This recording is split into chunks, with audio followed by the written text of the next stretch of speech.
Hi, I'm Paul Badham, Associate Director at Harrison Clarke Chartered Surveyors. In this video, we're going to be talking about a plant that you really don't want to find on your property or your new property purchase, and that is Japanese knotweed. Japanese knotweed is an invasive perennial plant that grows very rapidly.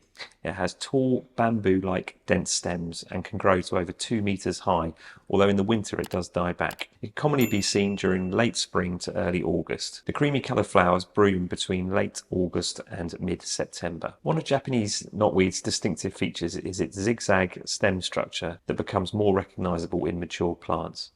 These stems protrude from a main stem which is hollow. The leaves have a pointed tip and a flat back shovel-like appearance. Japanese knotweed was introduced to the UK in the mid-1800s and was very popular for use in landscaping.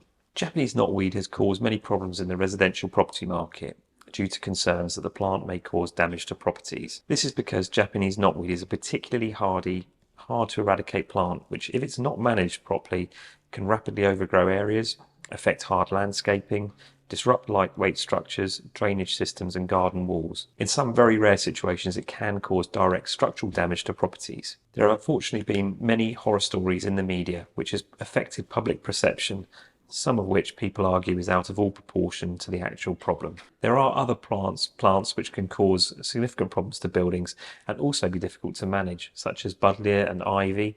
However, Japanese knotweed is particularly difficult to eradicate and can be very costly to remove. Ground which is affected by Japanese knotweed cannot be developed without taking special measures, typically involving the removal and disposal of contaminated soil, and this must be done by appropriately licensed operators. This will significantly increase the development costs. Japanese knotweed spreading from other properties can also be difficult to manage and has resulted in expensive legal action. The presence of the plant or the stigma of its previous existence can therefore affect the amenity, the saleability, or ultimately the value of the property. It is an offence to plant Japanese knotweed or cause it to grow in the wild, and the soil or plant material is likely to be controlled waste under the Environmental Protection Act. One of the main difficulties surveyors face is that whilst it can be easy to recognise sometimes, in the winter months, or if the plant has been deliberately removed or concealed, it could be easily missed. It is not illegal to have Japanese knotweed on your property. However, if it spreads beyond it or affects adjoining properties, you could be subject to legal action. When Japanese knotweed is identified, further investigation should be made by an accredited member of a recognised trade body, currently the Property Care Association or the INNSA. These members will produce a Japanese knotweed management plan, which might involve remediating the problem with herbicide or removal.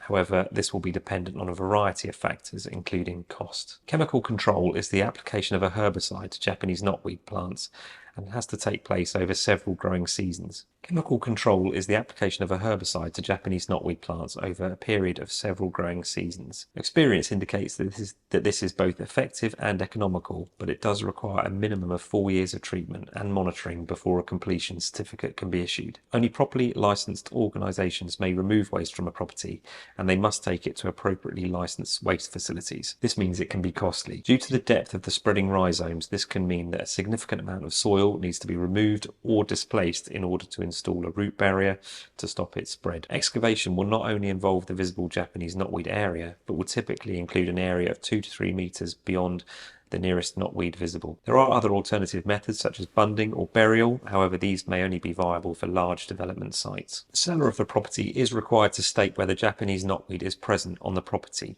through the TA6 form, which is used in conveyancing. Whether a buyer or a seller, it is also worth being proactive and checking the property for Japanese knotweed. Later disputes over the identity of a plant, the failure to disclose its presence, or the lack of a management plan can result in delays, increased costs during the buying process, or even a damages claim after the sale. If you are buying a property, we always recommend that you commission a building survey, and this will include an inspection of the grounds. And on many occasions we have found Japanese knotweed on the property or nearby. We can then make an assessment based on the current RICS guidance and provide advice on the next steps. The building survey is not, however, a detailed check of each plant, and for large properties or those where the boundaries are not clear or overgrown, it may be difficult to undertake a thorough inspection. There may be many reasons that a perfectly competent surveyor may not be able to identify it, particularly if it has been cut down, concealed, or dormant rhizomes lay buried below the soil. Therefore, a specialist inspection may always be necessary. If you are considering buying a property and are worried about issues which could affect your purchase, give Harrison Clarke a call on 02381 550 051 to speak with one of our experienced surveyors.